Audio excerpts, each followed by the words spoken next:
정미화의 생신 파티, 화려한 샹들리에 아래 민수의 얼굴이 점점 붉어집니다. 사위 양반, 사내가 돈을 좀 벌어야지. 우리 수진이 시집 잘못 가서 자네 때문에 고생하는 거 아니냔 말이야. 장모님, 저도 나름대로 최선을 다하고 있습니다. 최선. 한 달에 300도 못 버는 게 최선이라고? 정미화가 민수의 뺨을 때리는 소리. 민수야, 집에 가자. 사돈, 오늘 일은 잊지 않겠습니다. 안녕하세요. 여러분들을 위한 감성 드라마 오디오북 서랍 속 은빛 이야기입니다. 영상이 마음에 드신다면 구독과 좋아요는 무료니까 꼭 눌러주세요. 매주 새로운 감동의 이야기로 찾아뵙겠습니다. 경기도 구도심 세월의 흔적이 곳곳에 배어있는 오래된 주택가의 아침이 밝았습니다. 골목길 모퉁이에 자리한 낡은 2층 주택에서 박영희는 새벽 5시면 어김없이 눈을 뜹니다. 68년을 살아오면서 몸에 밴 습관이죠.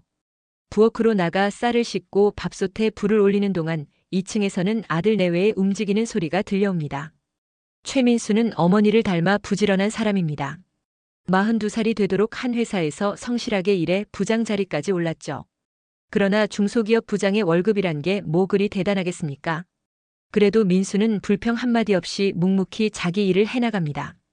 영희는 그런 아들이 대견하면서도 안쓰러웠습니다. 어머니, 오늘도 일찍 나가세요? 며느리 한수진이 계단을 내려오며 물었습니다. 39살의 수진은 아침부터 완벽하게 차려입은 모습이었죠. 명품 브랜드 옷에 은은한 향수 냄새까지 동네 사람들이 부잣집 딸이라고 수군거리는 게 이해가 될 정도였습니다. 응, 김치 담가놓은 게 있어서 가게 열기 전에 확인해야 해. 영희가 대답하자 수진은 시큰둥한 표정으로 고개를 끄덕였습니다. 시어머니가 시장에서 김치 가게를 한다는 게 못마땅한 기색이 역력했죠. 영희는 그런 며느리의 표정을 못 본 척하고 현관으로 향했습니다. 시장으로 가는 길 영희는 깊은 숨을 들이쉬었습니다. 차가운 공기가 폐부 깊숙이 들어왔죠.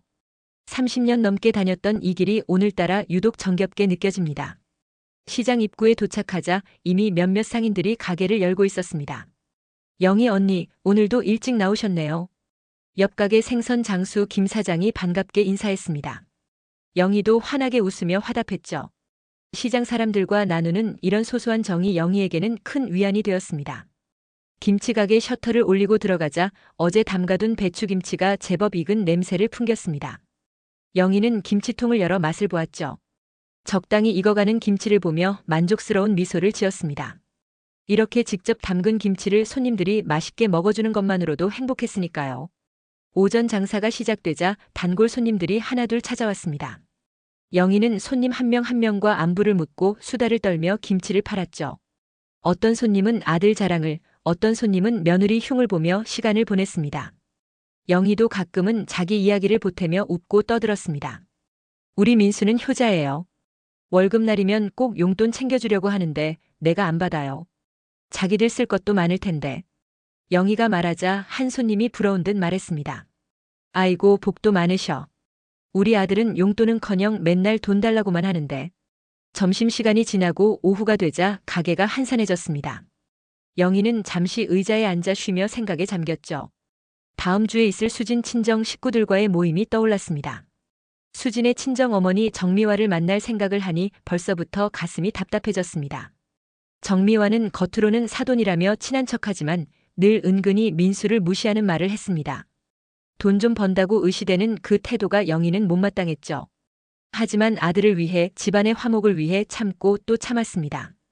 저녁 무렵 영희는 가게를 정리하고 집으로 돌아왔습니다. 민수가 퇴근해서 거실에서 텔레비전을 보고 있었죠. 수지는 방에서 전화통화를 하는 소리가 들렸습니다. 아마 친정어머니와 통화하는 모양이었습니다. 엄마, 그래도 시어머니가 김치 장사하시는 거 창피해요. 우리 친구들이 알면 뭐라고 하겠어요? 수진의 목소리가 방문 틈새로 새어나왔습니다. 영희는 그 말을 듣고도 못 들은 척했죠. 민수도 어머니를 슬쩍 바라보았지만 아무 말도 하지 않았습니다. 저녁 식사 시간 세 사람이 식탁에 둘러앉았습니다. 영희가 정성껏 차린 밥상이었지만 수지는 별로 손을 대지 않았죠. 백화점에서 파는 고급 반찬이 더 입맛에 맞는다는 듯한 표정이었습니다. 어머니, 다음 주 우리 엄마 생신 모임 기억하시죠? 수진이 젓가락을 놓으며 말했습니다. 영희는 고개를 끄덕였죠. 그럼 기억하고 있지. 우리 엄마가 이번에 좋은 식당 예약했대요. 한 상차림이 10만 원이 넘는 곳이래요. 수진의 말에는 은근한 자랑이 섞여 있었습니다. 민수가 조용히 밥을 먹으며 말했죠. 그렇게 비싼 곳에 꼭 가야 해? 부담스러운데.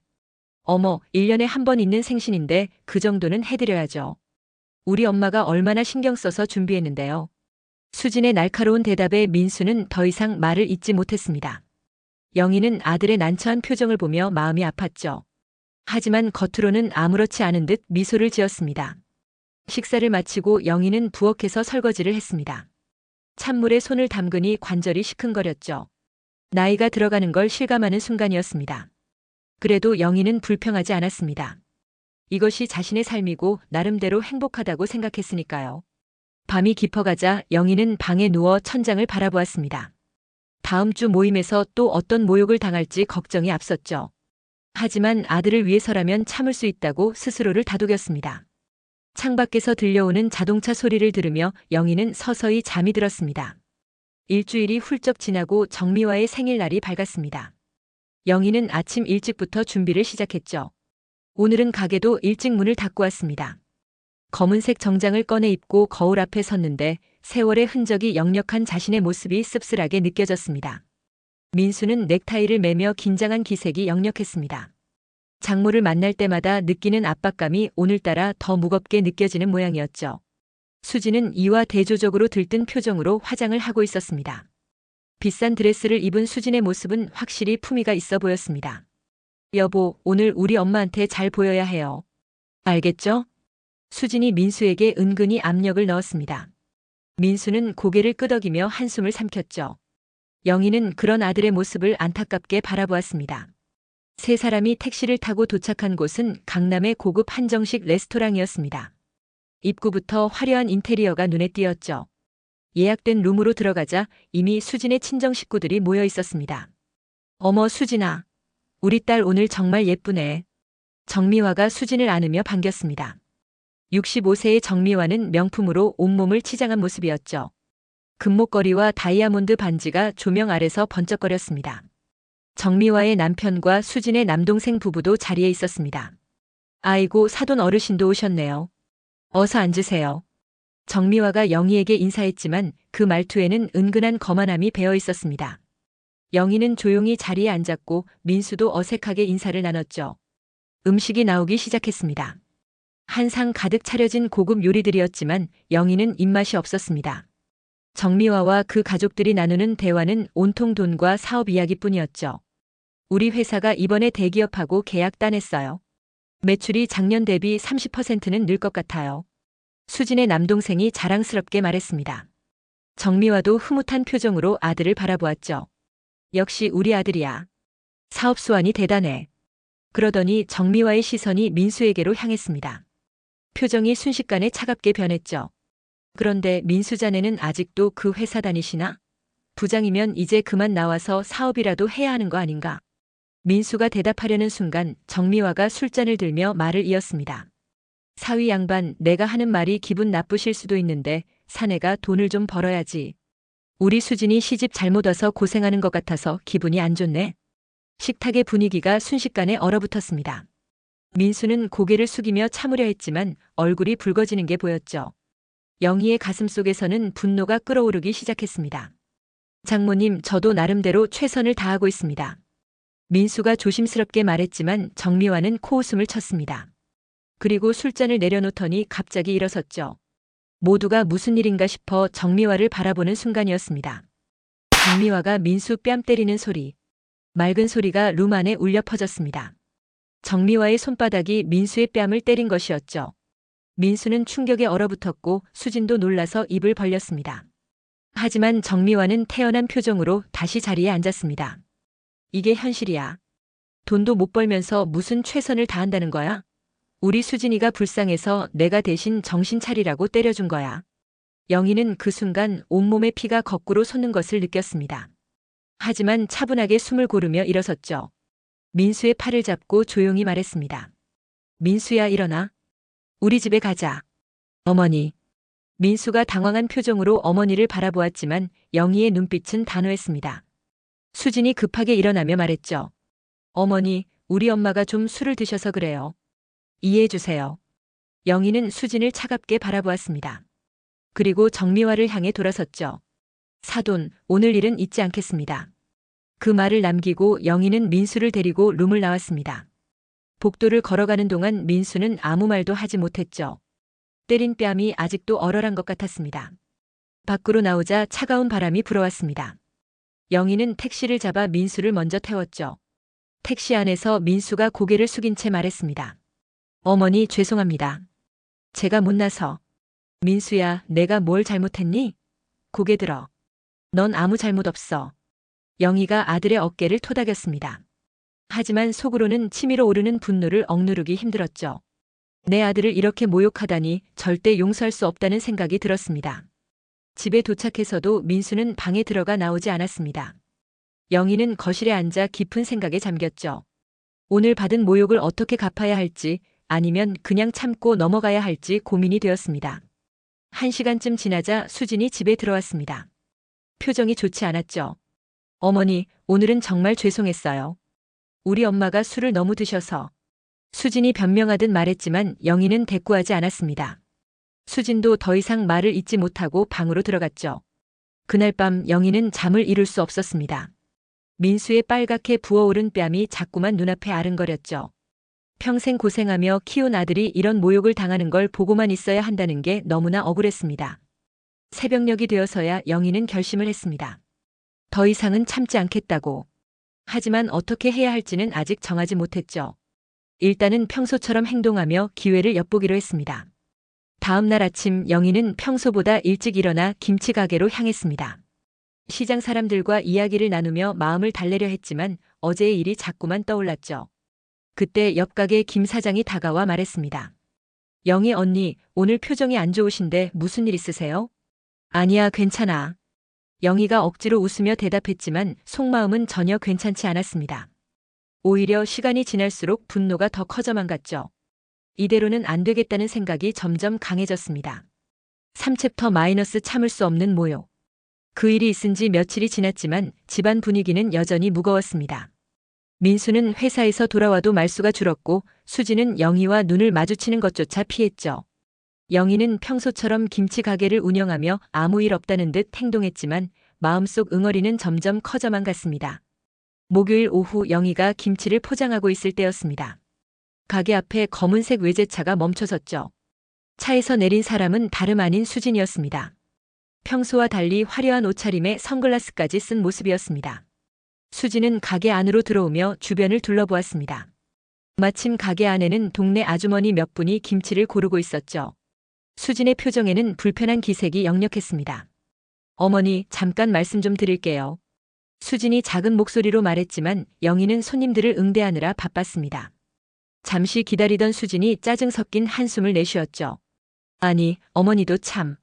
이런 데서 김치 장사나 하시느라 고생이 많으세요. 수진의 목소리가 조금 커졌습니다. 손님들이 슬쩍 수진을 바라보았죠. 영희는 묵묵히 김치를 포장하며 대답했습니다. 일하는 게 뭐가 고생이니? 난 이 일이 좋아서 하는 거야. 그래도 좀 그렇잖아요. 우리 집은 백화점에서 김치 사 먹는데 거기가 훨씬 깨끗하고 위생적이거든요. 수진의 말에 손님들이 수군거리기 시작했습니다. 영희의 얼굴이 붉어졌지만 꾹 참고 미소를 지었죠. 백화점 김치도 좋지. 하지만 우리 김치는 정성이 들어가 있어. 그게 차이야. 정성이요? 어머니, 요즘 세상에 그런 게 뭐가 중요해요? 돈이 있으면 더 좋은 걸 사 먹을 수 있는데. 수진의 노골적인 무시에 손님들도 불편해하며 하나둘 가게를 나갔습니다. 영희는 깊은 숨을 들이쉬며 수진을 바라보았죠. 그래서 하고 싶은 말이 뭐니? 우리 엄마가 다음 주에 또 모임하자고 하시는데요. 이번엔 더 고급스러운 곳에서 한대요. 어머니도 좀 그럴듯하게 차려입고 오세요. 창피하지 않게요. 수진의 말에 영희는 잠시 말을 잃었습니다. 그리고 천천히 김치통 뚜껑을 닫으며 말했죠. 창피하다고? 내가 너희들한테 창피한 사람이니? 아니, 그게 아니라. 어머니가 김치 장사하시는 것도 그렇고 옷차림도 너무 수수하시잖아요.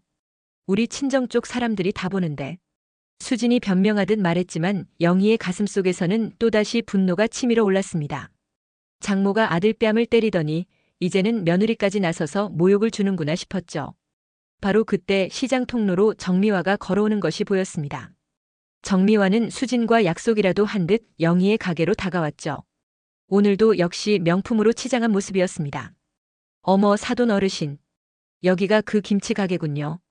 정미화가 가게를 둘러보며 코웃음을 쳤습니다. 그리고는 진열된 김치를 손가락으로 가리키며 말했죠. 이런 걸 팔아서 얼마나 버시겠어요? 우리 수진이가 이런 시댁에 시집와서 고생이 많네요. 영희는 두 사람을 번갈아 보며 말했습니다. 두 분이 오늘 일부러 오신 건가요? 뭐 그런 셈이죠. 사돈, 이제 그만 현실을 인정하세요. 우리 집안하고 격이 안 맞잖아요. 정미화의 말에 수진도 거들었습니다. 맞아요. 어머니, 이제 김치 장사 그만하시고 집에서 쉬세요. 민수 오빠 월급으로는 힘들겠지만. 두 사람의 모욕적인 말들이 계속되는 동안 영희는 조용히 듣고만 있었습니다. 그러다가 천천히 일어나 김치 한 포기를 꺼냈죠. 이 김치 한 포기에도 농부의 땀과 내 정성이 들어있어요. 돈으로 살 수 없는 가치가 있다는 걸 두 분은 모르시나 봐요. 영희가 담담하게 말했지만 정미화는 비웃었습니다. 가치? 돈이 최고의 가치지 무슨 소리예요. 돈이 있으면 뭐든 살 수 있어요. 그 순간 시장 동료인 김 사장이 영희에게 다가와 귓속말을 했습니다. 영희 언니, 저 사람들 정미화 여사 맞죠? 제가 들은 얘기로는 최근에 사업 확장해서 돈 꽤 벌었다던데요. 부동산 개발로 한 200억은 벌었다고 하더라고요. 김 사장의 말을 들은 영희는 고개를 끄덕였습니다. 정미화와 수지는 여전히 거만한 표정으로 영희를 내려다보고 있었죠. 사돈, 우리가 누군지 아시겠어요? 이제 우리 수준에 맞춰주셔야 하는 거 아닌가요? 정미화가 으스대며 말했습니다.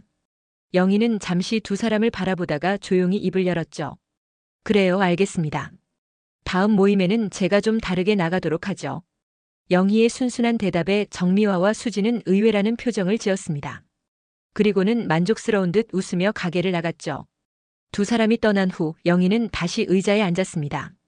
겉으로는 평온해 보였지만 속으로는 폭풍이 몰아치고 있었죠. 장모가 내 아들 뺨을 때리고 며느리가 날 무시하는 이 상황을 더 이상 참을 수 없다는 생각이 들었습니다. 그날 저녁 영희는 집으로 돌아와 낡은 서랍장을 열었습니다. 그 안에는 먼지가 쌓인 서류 봉투가 몇 개 들어있었죠. 영희는 그중 하나를 꺼내 펼쳐보았습니다.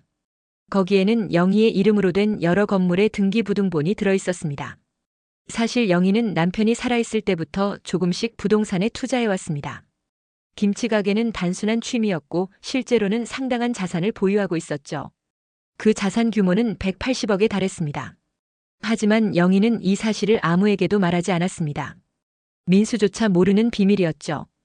영희는 서류 중에서 한 장을 꺼내 자세히 들여다보았습니다. 그것은 정미화의 회사가 새 들어있는 상가 건물의 임대차 계약서였습니다.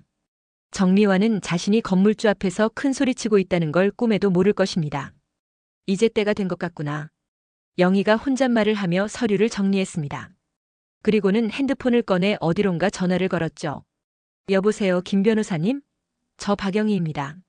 내일 시간 좀 내주실 수 있을까요? 상의할 일이 있어서요. 전화를 끄는 영희의 표정에는 결연함이 서려 있었습니다. 더 이상 당하고만 있지는 않겠다는 의지가 보였죠. 며느리와 그 장모가 자신을 얼마나 우습게 보았는지 똑똑히 보여줄 때가 왔다고 생각했습니다. 또다시 정미화의 가족 모임이 열리는 날이 되었습니다. 이번에는 정미화의 집에서 파티를 연다고 했죠. 영희는 평소보다 조금 일찍 준비를 시작했습니다. 옷장에서 몇 년 전 특별한 날을 위해 사두었던 검은색 원피스를 꺼내 입었습니다. 민수는 어머니의 달라진 모습을 보며 놀란 표정을 지었습니다. 어머니, 오늘따라 멋지게 차려입으셨네요. 응, 오늘은 좀 제대로 하고 가야겠다 싶어서. 영희가 담담하게 대답했습니다. 수진도 시어머니의 변화에 약간 당황한 기색이었지만 내심 만족스러워하는 것 같았죠. 정미화의 집은 강남의 고급 주택가에 위치한 대저택이었습니다. 대문을 들어서자 넓은 정원이 펼쳐졌고 현관문을 열고 들어가니 천장에는 값비싼 샹들리에가 번쩍거렸습니다. 거실은 마치 호텔 로비처럼 화려하게 꾸며져 있었죠. 어머, 사돈 어르신 오셨어요? 오늘은 좀 다르게 입으셨네요. 정미화가 영희를 맞으며 빈정거렸습니다. 거실에는 이미 정미화의 친척들과 지인들이 모여 있었죠. 모두들 화려한 옷차림에 비싼 액세서리를 걸치고 있었습니다. 우리 집 어때요? 작년에 새로 인테리어 했는데 10억은 들었어요. 정미화가 자랑스럽게 집안을 소개했습니다. 영희는 조용히 둘러보며 고개를 끄덕였죠. 수진도 친정집을 자랑스러워하며 민수에게 이것저것 설명했습니다. 파티가 시작되고 음식과 와인이 나왔습니다. 정미와의 지인들은 서로 사업 이야기며 돈 자랑을 늘어놓았죠. 영희와 민수는 구석에 조용히 앉아 있었습니다. 저기 저분이 수진이 시어머니시래요. 시장에서 김치 장사 하신다던데. 어머 정말? 수진이가 그런 집에 시집 갔어? 사람들의 수군거림이 영희의 귀에 들려왔습니다. 하지만 영희는 아무렇지 않은 듯 와인잔을 들고 있었죠. 잠시 후 정미화가 모두의 주목을 끌며 큰 소리로 말했습니다. 여러분, 오늘 특별히 제 사위를 소개하고 싶어요. 최민수 씨, 일어나 보세요. 민수가 어색하게 일어서자 정미화가 계속 말했습니다. 이 사람이 우리 수진이 남편인데 아직도 월급쟁이에요. 중소기업 부장이라는데 한 달에 얼마나 버는지 아세요? 300만 원도 안 된대요. 사람들이 키득거리며 웃기 시작했습니다. 민수의 얼굴이 빨갛게 달아올랐죠. 정미화는 더욱 목소리를 높였습니다. 사위 체면이 말이 아니에요. 우리 집안 수준에 전혀 안 맞아요. 그래도 우리 수진이가 불쌍해서 참고 있는 거죠. 영희가 천천히 일어났습니다. 모든 시선이 영희에게 쏠렸죠. 하지만 정미화는 아랑곳하지 않고 계속 말했습니다. 사돈 어르신도 마찬가지예요. 김치 장사나 하시면서 무슨 재미로 사시는지. 이 나이에 그런 일이나 하고 계시니. 바로 그때 수진이 나서며 거들었습니다. 엄마, 그냥 두세요. 저 사람들은 평생 저 수준이에요. 우리하고는 애초에 격이 안 맞았어요. 수진의 말에 친척들이 폭소를 터뜨렸습니다. 한 친척이 큰 소리로 말했죠. 수진아, 그래도 시부모님인데 그렇게 말하면 어떡해? 뭐 어때요? 사실인걸요. 시어머니는 김치 장사, 남편은 월급쟁이. 창피해서 친구들한테 말도 못해요. 수진의 노골적인 모욕에 민수가 주먹을 꽉 쥐었습니다. 하지만 영희가 아들의 어깨에 손을 올리며 진정시켰죠. 정미화가 다시 나섰습니다. 그나저나 사돈, 오늘 좀 다르게 입으셨다고 해도 역시 티가 나네요. 우리 집 분위기하고 안 어울려요. 그러게요. 아무리 치장해도 원래 수준은 숨길 수 없나 봐요. 정미화의 친구가 거들며 비웃었습니다. 거실에 있던 사람들이 모두 영희와 민수를 조롱하는 시선으로 바라보았죠. 영희는 그들을 하나하나 둘러보았습니다. 명품으로 치장하고 돈 자랑에 여념이 없는 속물들의 민낯이 적나라하게 드러나는 순간이었죠. 영희의 눈빛이 차갑게 변했습니다. 정말 재미있네요. 영희가 조용히 말했습니다. 정미화가 의아한 표정으로 물었죠. 뭐가 재미있다는 거예요? 여러분들이 그렇게 돈을 좋아하시는데 정작 누가 진짜 돈을 가지고 있는지는 모르시는 것 같아서요. 영희의 의미심장한 말에 거실이 조용해졌습니다. 정미화가 코웃음을 치며 말했죠. 무슨 소리예요? 설마 김치 장사로 돈 좀 모았다고 큰 소리 치시는 건 아니겠죠? 김치 장사요? 그건 제 취미 생활일 뿐이에요. 영희가 핸드백에서 서류 몇 장을 꺼냈습니다. 그리고는 테이블 위에 펼쳐놓았죠. 정미화가 가까이 다가와 서류를 들여다보았습니다. 이게 뭐예요? 건물 등기부등본이에요. 제 이름으로 된 것들이죠. 정미화의 얼굴이 점점 굳어지기 시작했습니다. 서류를 하나하나 확인하던 정미화의 손이 떨리기 시작했죠. 에이, 이게 다 진짜예요? 그 중에 낯익은 주소가 있을 거예요. 사돈 회사가 들어가 있는 건물 말이에요. 정미화가 놀란 표정으로 영희를 바라보았습니다. 수진도 다가와서 서류를 확인하더니 입을 벌렸죠. 어머니가 우리 엄마 회사 건물주였어요? 영희는 담담하게 고개를 끄덕였습니다. 그리고 테이블 위에 있던 와인잔을 들어 한 모금 마셨죠. 정확히 말하면 여기 있는 건물들이 다 제 거예요. 한 180억 정도 될 거예요. 거실이 쥐 죽은 듯 조용해졌습니다. 방금까지 영희와 민수를 조롱하던 사람들이 모두 입을 다물었죠. 정미화는 믿을 수 없다는 표정으로 영희를 바라보았습니다. 그럼 왜 김치 장사를? 말했잖아요. 취미라고. 전 일하는 게 좋아요.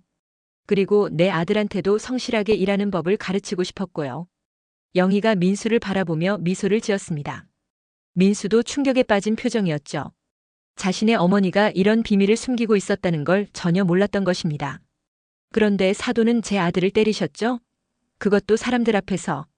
영희의 목소리가 차가워졌습니다. 정미화가 당황하며 변명했죠. 그건 술을 좀 마셔서. 술을 마셨든 안 마셨든 남의 아들을 함부로 때릴 권리는 없어요. 영희가 단호하게 말했습니다. 그리고는 수진을 향해 돌아섰죠.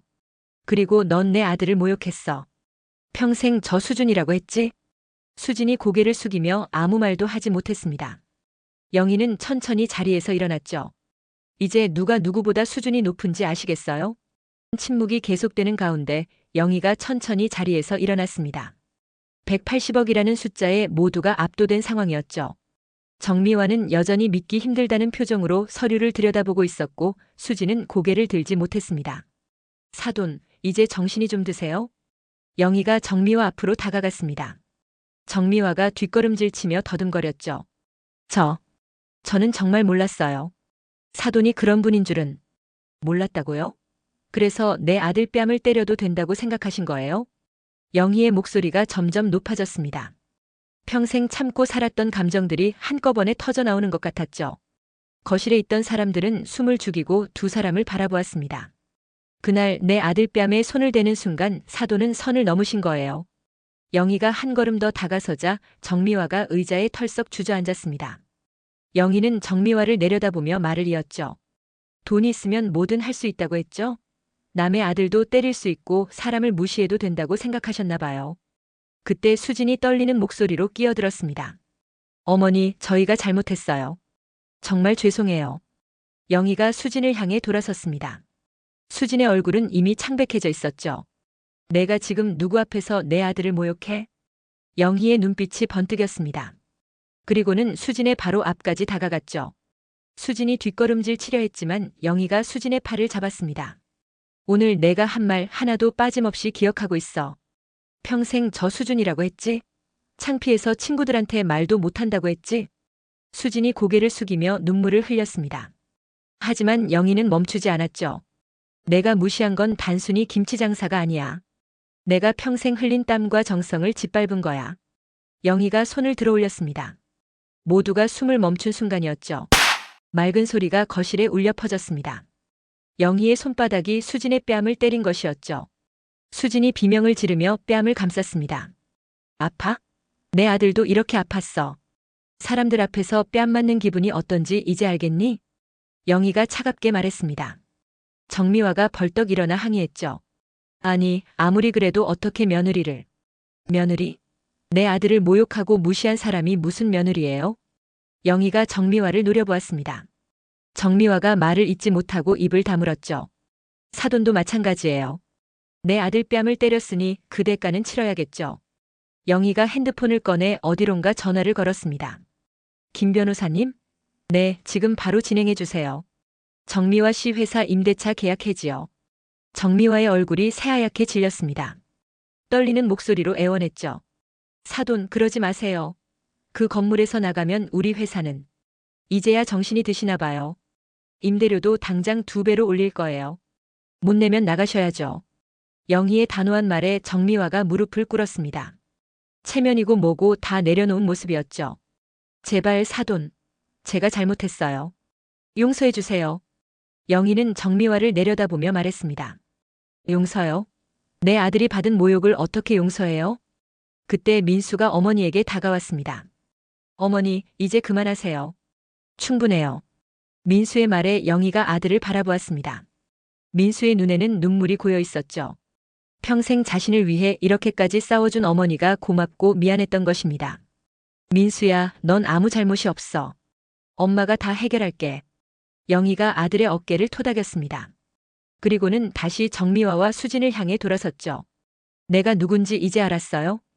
두 사람이 고개를 끄덕였습니다. 영희는 거실에 있는 사람들을 둘러보며 말했죠. 여기 계신 분들도 잘 기억하세요. 겉모습만 보고 사람을 판단하면 이런 일을 당할 수 있다는 걸. 친척들과 지인들이 모두 고개를 숙였습니다. 아무도 영희와 눈을 마주치지 못했죠. 영희는 테이블 위에 놓인 서류를 다시 집어들었습니다. 그리고는 정미화 앞에 한 장을 던졌죠. 이건 계약 해지 통보서예요. 한 달 안에 건물에서 나가세요. 정미화가 떨리는 손으로 서류를 집어들었습니다. 수진도 옆에서 어머니를 부축하며 울고 있었죠. 그리고 수진, 너도 잘 들어. 영희가 수진을 똑바로 바라보며 말했습니다. 오늘부터 넌 내 며느리가 아니야. 내 아들과 어떻게 할지는 민수가 결정하겠지만 나한테는 다시는 얼굴 비추지 마. 수진이 흐느끼며 고개를 끄덕였습니다. 영희는 민수의 팔을 잡고 거실을 나가려 했죠. 그때 정미화가 마지막으로 애원했습니다. 사돈, 제발 한 번만 용서해 주세요. 다시는 이런 일 없을 거예요. 영희가 발걸음을 멈추고 뒤돌아보았습니다. 용서는 쉽게 하는 게 아니에요. 내 아들이 받은 상처가 아물 때까지는 절대 용서하지 않을 거예요. 그 말을 끝으로 영희와 민수는 정미화의 집을 나왔습니다. 현관문을 나서자 차가운 밤 공기가 두 사람을 감쌌죠. 민수가 어머니를 바라보며 말했습니다. 어머니, 정말 몰랐어요. 어머니가 그런 분이신 줄은. 미안하다, 민수야. 너한테도 숨긴 게 많아서. 영희가 아들의 손을 잡았습니다. 민수도 어머니의 손을 꽉 잡았죠. 이제 우리도 당당하게 살자. 더 이상 누구 눈치 볼 필요 없어. 두 사람은 천천히 걸어가며 택시를 잡았습니다. 뒤돌아보니 정미화의 대저택에서는 여전히 불이 환하게 켜져 있었죠. 아마 지금쯤 난리가 났을 것입니다. 영희는 깊은 숨을 내쉬며 생각했습니다. 오늘 일로 많은 것이 바뀔 것이라고. 하지만 후회는 없었죠. 아들을 위해서라면 무엇이든 할 수 있다는 걸 보여준 것이니까요. 그날 밤 영희와 민수가 집에 돌아왔을 때 수진은 이미 와 있었습니다. 거실에 앉아 울고 있는 수진의 모습이 처량해 보였죠. 민수가 아내에게 다가가려 했지만 영희가 아들을 막았습니다.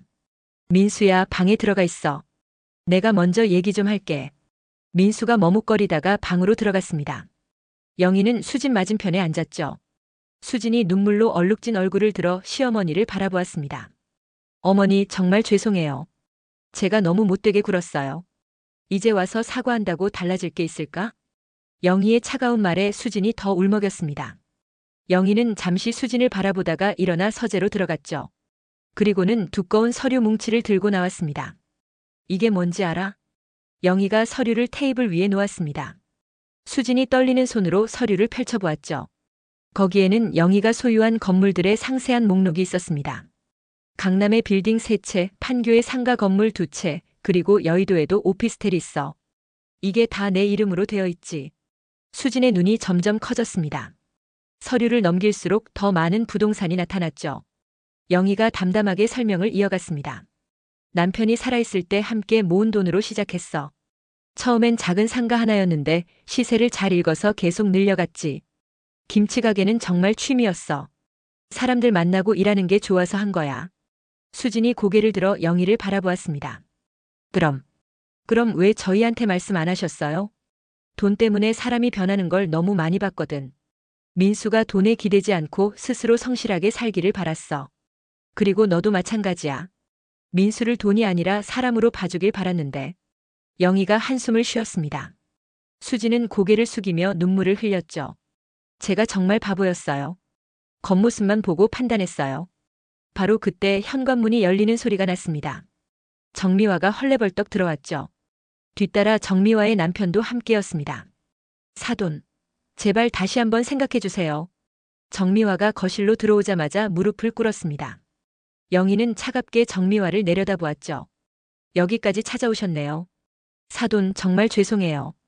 제가 술에 취해서 큰 실수를 했어요. 민수 씨한테도 정말 죄송하고. 정미화의 남편도 고개를 숙이며 사과했습니다. 저희가 정말 잘못했습니다. 한 번만 용서해 주십시오. 영희는 그들을 바라보며 생각에 잠겼습니다. 그리고는 서류 하나를 더 꺼냈죠. 사실 사돈 회사가 새 들어있는 건물만 제 것이 아니에요. 정미화가 의아한 표정으로 고개를 들었습니다. 영희가 서류를 펼쳐 보였죠. 사돈 회사와 거래하는 대기업들이 들어있는 건물 2채도 제 거예요. 제가 마음먹으면 사돈 회사는 거래처도 다 잃을 수 있다는 얘기죠. 정미화의 얼굴이 더욱 창백해졌습니다. 영희의 영향력이 생각보다 훨씬 컸던 것이죠. 그리고 이것 좀 보세요. 영희가 또 다른 서류를 꺼냈습니다. 거기에는 정미화 회사의 대출 내역이 상세히 적혀 있었죠. 사돈 회사가 사업 확장하면서 은행에서 대출을 많이 받으셨더군요. 그 담보가 뭔지 아세요? 제 건물에 있는 임차권이에요. 정미화가 놀란 표정으로 남편을 바라보았습니다. 남편도 당황한 기색이 역력했죠. 제가 계약 해지하면 담보가 사라지는 거예요. 그럼 은행에서 대출금 회수에 나서겠죠. 한 100억 정도 되던데 당장 갚을 수 있으세요? 정미화가 벌벌 떨며 고개를 저었습니다. 영희는 일어나 창가로 걸어갔죠. 전 평생 조용히 살려고 했어요.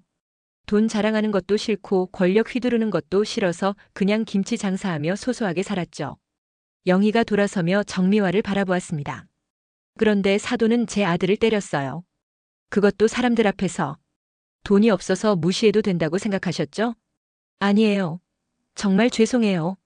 정미화가 울며 사과했지만 영희는 계속 말했습니다.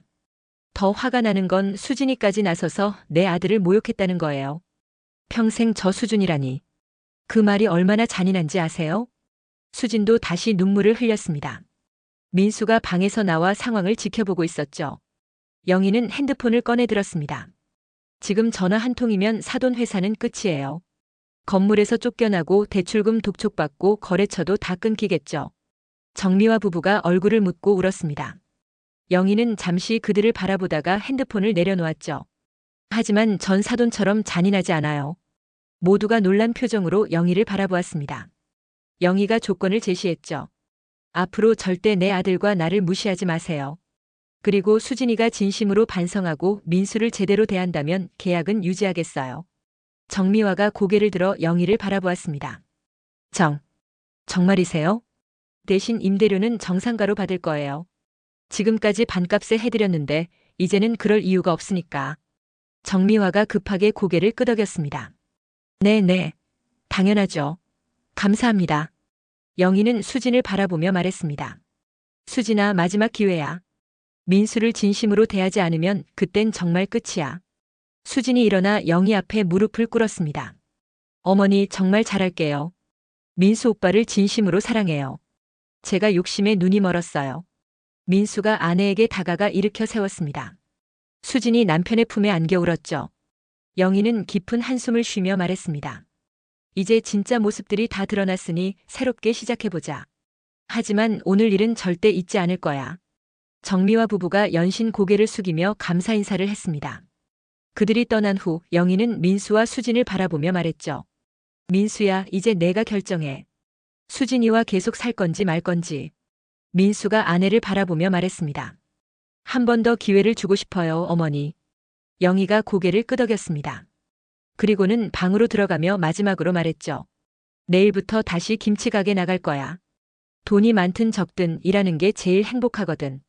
다음 날 아침 영희는 평소처럼 김치 가게로 출근했습니다.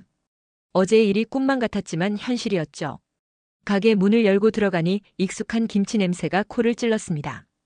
영희는 앞치마를 두르고 하루 일과를 시작했습니다. 1시간쯤 지났을 때 뜻밖의 손님이 찾아왔습니다. 정미화와 수진이 함께 온 것이었죠. 두 사람은 어제와는 완전히 다른 모습이었습니다. 화려한 옷 대신 수수한 차림을 하고 있었고 얼굴에는 긴장한 기색이 역력했습니다. 어머니, 저희가 도와드리러 왔어요. 수진이 조심스럽게 말했습니다. 영희는 의외라는 표정으로 두 사람을 바라보았죠. 김치 장사를 도와주겠다고? 네, 어머니가 얼마나 정성껏 일하시는지 배우고 싶어요. 정미화도 고개를 숙이며 말했습니다. 사돈, 저도 제대로 배워보고 싶습니다. 돈만 알았던 제가 부끄러워요. 영희는 잠시 생각하다가 앞치마 2개를 꺼내 건넸습니다. 그럼 이거 두르고 시작해봐요. 쉽지 않을 거예요. 두 사람이 앞치마를 두르고 영희 옆에 섰습니다. 영희는 김치통을 열며 설명하기 시작했죠. 김치는 정성이에요. 배추 하나하나 소금에 절일 때도 정성, 양념을 버무릴 때도 정성. 대충 하면 맛이 안 나요.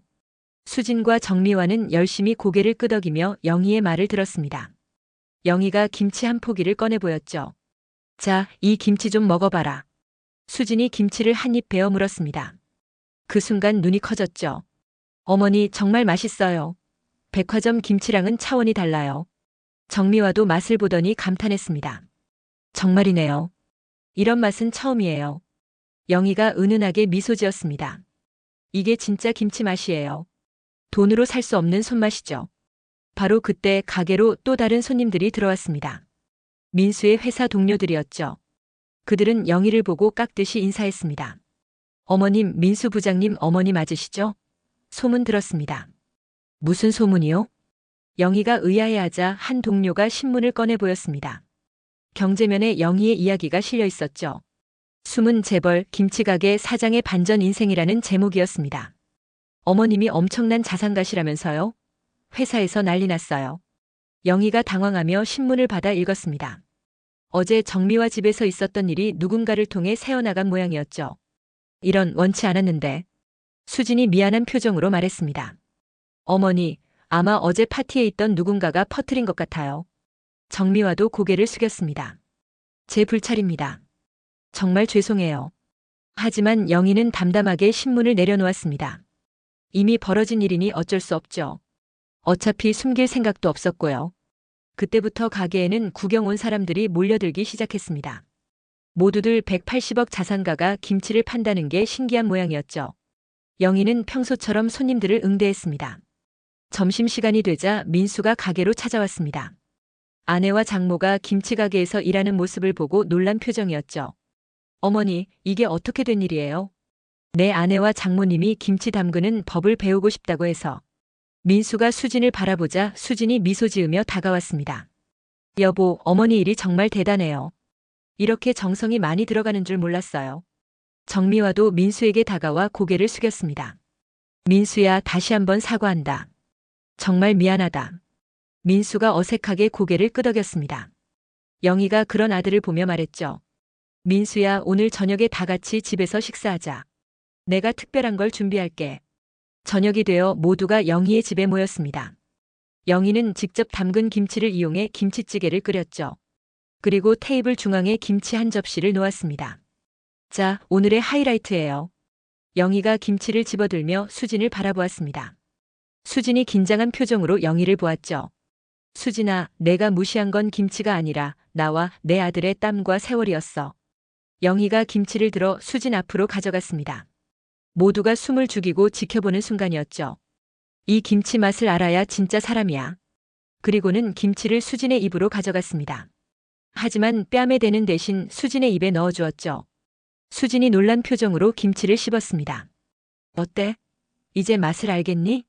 수진의 눈에서 눈물이 흘렀습니다. 네, 어머니. 정말 맛있어요. 그리고 따뜻해요. 영희가 수진의 머리를 쓰다듬었습니다. 원래 시나리오대로라면 김치를 뺨에 올려놓아야 했지만 영희는 그럴 수 없었죠. 이미 충분한 교훈을 줬다고 생각했기 때문입니다. 이제 알았으면 됐어. 사람을 겉으로만 판단하면 안 된다는 것. 정미화도 눈물을 흘리며 말했습니다. 사돈, 정말 감사해요. 이런 기회를 주셔서. 영희가 모두를 둘러보며 말했습니다. 우리 새롭게 시작해요. 과거는 과거로 묻고. 그때 민수가 일어나 어머니를 안았습니다. 어머니 사랑해요. 정말 자랑스러워요. 수진도 일어나 시어머니와 남편을 함께 안았습니다. 정미화도 어색하게 다가와 함께했죠. 영희는 이 순간을 마음속 깊이 새겼습니다. 돈도 중요하지만 진짜 중요한 건 서로를 이해하고 존중하는 마음이라는 걸 모두가 깨달은 순간이었으니까요. 식사를 하며 영희가 말했습니다. 내일부터 수진이는 일주일에 한 번씩 가게에 나와서 김치 담그는 거 도와줘. 손맛을 제대로 가르쳐 줄게. 수진이 밝게 웃으며 대답했습니다. 네, 어머니. 열심히 배울게요. 정미화가 조심스럽게 물었습니다. 사돈, 저도 가끔 가서 도와드려도 될까요? 그럼요. 일하는 기쁨을 아는 것도 중요하죠. 그날 밤 영희의 집에는 오랜만에 웃음소리가 가득했습니다. 서로를 무시하고 상처 주던 관계가 이해와 존중의 관계로 바뀌어가는 순간이었죠. 영희는 창밖을 바라보며 생각했습니다. 때로는 진실을 드러내는 것도 필요하다고. 하지만 그보다 중요한 건 서로를 용서하고 받아들이는 마음이라고. 속물들은 언제나 겉만 본다. 하지만 진짜 맛은 속에 있지. 영희가 속으로 웃으며 중얼거렸습니다. 내일도 김치가게에서 열심히 일할 생각에 마음이 설레었죠. 영희의 김치가게 앞에 뜻밖의 광경이 펼쳐졌습니다. 수진이 무릎을 꿇고 앉아 있었던 것이죠. 영희가 출근해서 그 모습을 보고 놀랐습니다. 수진아, 이게 무슨 일이니? 일어나. 수진이 고개를 들었습니다. 눈가가 붓도록 울었던 흔적이 역력했죠. 어머니, 제가 정말 잘못했습니다. 진심으로 용서를 구하고 싶어서 왔어요. 영희가 수진을 일으켜 세우며 가게 안으로 데려갔습니다. 따뜻한 차를 한 잔 건네며 앉혔죠. 이미 지난 일이야. 왜 또 이러니? 수진이 눈물을 닦으며 말했습니다. 어젯밤에 민수 오빠랑 깊은 얘기를 나눴어요. 오빠가 그동안 얼마나 힘들었는지, 제가 얼마나 상처를 줬는지 알게 됐어요. 정말 죽고 싶을 만큼 미안해요. 영희는 수진의 손을 잡았습니다. 차가운 손이 떨리고 있었죠. 수진아, 사람은 누구나 실수를 해. 중요한 건 그걸 인정하고 바뀌려고 노력하는 거야. 어머니, 저 정말 달라질게요. 민수 오빠를 제대로 사랑하고 어머니도 진심으로 모실게요. 영희가 수진의 머리를 쓰다듬으며 미소 지었습니다. 그래, 이제부터가 진짜 시작이야. 바로 그때 정미화도 가게로 들어왔습니다. 손에는 큰 봉투를 들고 있었죠. 사돈, 이거 받아주세요. 봉투 안에는 두툼한 현금이 들어있었습니다. 영희가 의아한 표정으로 정미화를 바라보았죠. 이게 뭐예요? 그동안 임대료를 반값으로 내고 있었다면서요. 차액을 계산해 봤어요. 이게 그동안 못 들인 돈이에요. 영희는 봉투를 다시 정미화에게 돌려주었습니다. 필요 없어요. 과거는 과거예요. 하지만 사돈. 대신 앞으로는 제대로 하면 돼요. 서로 존중하면서 살아가는 거, 그게 제일 중요해요. 정미화가 눈물을 글썽이며 고개를 숙였습니다. 정말 감사해요. 이런 너그러운 분인 줄 몰랐어요. 그날부터 수지는 약속대로 일주일에 한 번씩 김치 가게에 나왔습니다. 처음에는 서툴렀지만 점점 솜씨가 늘어갔죠. 손님들도 수진을 보며 놀라워했습니다. 어머, 이 집 며느리가 이렇게 성실하게 일하네요. 우리 며느리가 많이 달라졌어요. 이제야 진짜 가족이 된 것 같아요. 영희가 뿌듯한 표정으로 대답했습니다. 수진도 밝게 웃으며 손님들을 응대했죠. 한 달이 지난 어느 날 민수가 퇴근 후 어머니에게 특별한 소식을 전했습니다. 어머니, 제가 승진했어요. 이사가 됐습니다. 영희가 놀라며 아들을 안았습니다. 정말? 우리 아들 대단하네. 수진도 남편을 꼭 안으며 축하했습니다. 여보, 정말 자랑스러워요. 민수가 쑥스럽게 웃으며 말했습니다. 사실 회사에서 어머니 얘기가 퍼지면서 저를 다르게 보기 시작했어요. 하지만 전 그것보다 제 실력으로 인정받고 싶었거든요. 그래서 더 열심히 했죠. 영희가 아들의 어깨를 토닥였습니다. 그래, 그게 진짜 실력이야. 돈이 아니라 내 노력으로 얻은 거니까. 저녁 식사 자리에서 정미화 부부도 함께 했습니다. 이제는 완전히 다른 사람이 된 것처럼 겸손하고 따뜻했죠. 민수 씨, 정말 축하해요. 이제 우리 사위가 이사라니 정말 대단해요. 정미화가 진심으로 축하했습니다. 예전의 거만함은 온데간데 없었죠. 영희가 김치 한 포기를 꺼내 접시에 담았습니다. 자, 오늘은 축하 김치예요. 수진이가 직접 담근 거야. 모두가 놀란 표정으로 수진을 바라보았습니다. 수진이 수줍게 웃으며 말했죠. 어머니한테 배운 대로 했어요.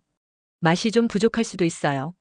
민수가 김치를 한 입 먹어보더니 눈이 커졌습니다. 와, 정말 맛있어. 어머니 김치랑 비슷해. 정미화도 맛을 보고 감탄했습니다. 정말이네요. 우리 수진이가 이런 재능이 있었구나. 영희가 흐뭇하게 바라보며 말했습니다. 사람은 겉모습이 전부가 아니야. 수진이가 그걸 배웠으면 됐어. 수진이 시어머니의 손을 잡았습니다. 어머니, 정말 감사해요. 어머니 덕분에 제가 진짜 중요한 게 뭔지 알게 됐어요. 식사를 마치고 영희가 모두를 둘러보며 말했습니다. 이제 우리 가족의 새로운 질서가 생긴 것 같네요. 돈이나 지위가 아니라 서로 존중하고 사랑하는 관계 말이에요. 정미화가 고개를 끄덕였습니다. 맞아요. 전 그동안 돈만 알고 살았는데 이제야 진짜 소중한 게 뭔지 깨달았어요. 며칠 후 영희는 다시 시장에서 김치를 담그고 있었습니다. 이제는 수진도 옆에서 능숙하게 도와주고 있었죠. 시장 사람들이 그 모습을 보며 감탄했습니다. 영희 언니, 며느리가 완전히 달라졌네요. 그러게요. 예전엔 코를 찡그리던 애가 이제는 김치 담그는 솜씨가 제법이에요. 영희가 수진을 바라보며 대답했습니다. 우리 며느리가 많이 성장했어요. 이제 진짜 내 딸 같아요. 수진이 시어머니를 바라보며 환하게 웃었습니다. 어머니, 전 이 일이 정말 좋아요. 손님들이 맛있다고 할 때 너무 뿌듯해요. 오후가 되자 민수가 회사에서 잠시 시간을 내어 가게에 들렀습니다. 아내와 어머니가 정답게 일하는 모습을 보며 미소 지었죠. 두 분이 정말 잘 어울리시네요. 영희가 아들을 바라보며 말했습니다. 민수야, 이제 우리 집은 정말 화목해진 것 같아. 네, 어머니. 전 지금이 너무 행복해요. 수진도 남편의 손을 잡으며 말했습니다. 여보, 나도 정말 행복해. 진작 이렇게 살 걸 그랬어. 그날 저녁 영희는 일기장을 펼쳤습니다. 오늘 있었던 일들을 적으며 마지막에 이렇게 썼죠. 속물들은 언제나 겉만 본다. 하지만 진짜 맛은 속에 있다. 수진이와 정미화가 그걸 깨달은 것 같아 다행이다. 이제 우리 가족은 진짜 가족이 되었다. 영희는 일기장을 덮고 창밖을 바라보았습니다. 별이 빛나는 밤하늘이 아름다웠죠. 내일도 김치가게에서 열심히 일할 생각에 마음이 평온했습니다. 다음 날 아침 영희는 평소처럼 김치가게로 향했습니다. 가게 앞에는 이미 수진이 와서 기다리고 있었죠. 어머니, 오늘은 제가 새로운 김치 레시피를 연구해 봤어요. 한번 봐주시겠어요? 영희가 놀란 표정으로 수진을 바라보았습니다. 정말? 우리 며느리가 이제 김치 연구까지 하는구나. 두 사람은 함께 가게로 들어갔습니다. 영희는 생각했죠. 돈 180억보다 더 값진 건 이렇게 화목한 가족이라고. 그리고 김치 한 포기에도 담긴 정성과 사랑이 진짜 행복의 비결이라고. 영희의 김치 가게는 오늘도 손님들로 북적였습니다. 이제는 모두가 알았죠. 이곳의 김치가 특별한 이유는 돈이 아니라 정성과 사랑이 담겨 있기 때문이라는 걸. 그리고 진짜 부자는 마음이 부자인 사람이라는 걸 말입니다.